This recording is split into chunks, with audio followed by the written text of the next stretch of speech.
To talk to you about Bigfoot, it turns out, is real.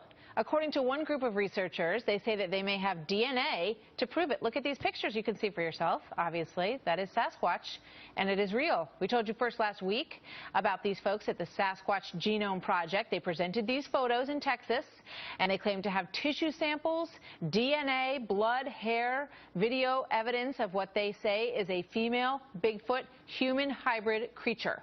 They say they found it in the backwoods of Kentucky. Joining us now is Dr. Melba Ketchum, a genetic scientist with the Sasquatch Genome Project. Doctor, welcome. Good to have you here. Thank you. So tell me, for having me. I mean, we've all been watching this movie since we were kids, seeing the male version sort of stalking through the woods and looking very real. But, I think most folks have a lot of skepticism, I think it's safe to say, about all this. How come you don't? Oh, well, I didn't believe in them when I started the study. I had no idea that I would find anything novel at all. I really believed that they would be I would disprove it instead.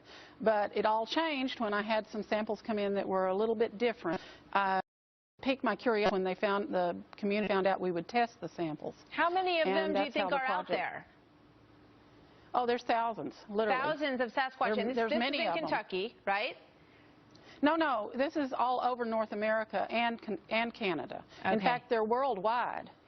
We're looking at these pictures. They're very interesting. I think some people might say it looks like a costume, but you say it is not, and that you have these clippings, blood, hair samples. How are you going to prove this to a very skeptical world, Doctor? Well, we did the most cutting-edge science that can be done. We did 3 whole genomes. You've heard of the Human Genome Project? Well, they did 1 genome for a human to start with. We did 3 of these, and they all act the same way. They all have similar sequence.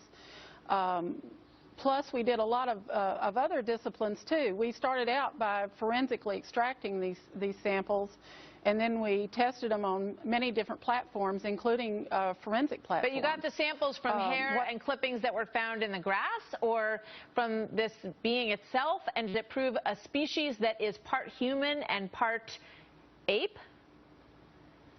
Well, to address the first part, a lot of the samples came from either eyewitness sightings and or research project. The Erickson Project out of British Columbia funded this study in Kentucky, and the samples were saliva samples. They were taken from food traps that were closely monitored by the personnel. They had a scientist on staff.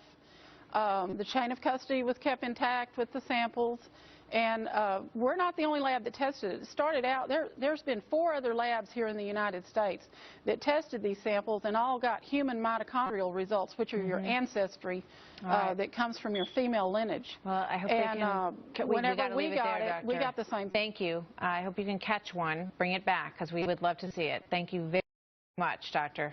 Interesting work. Thank you.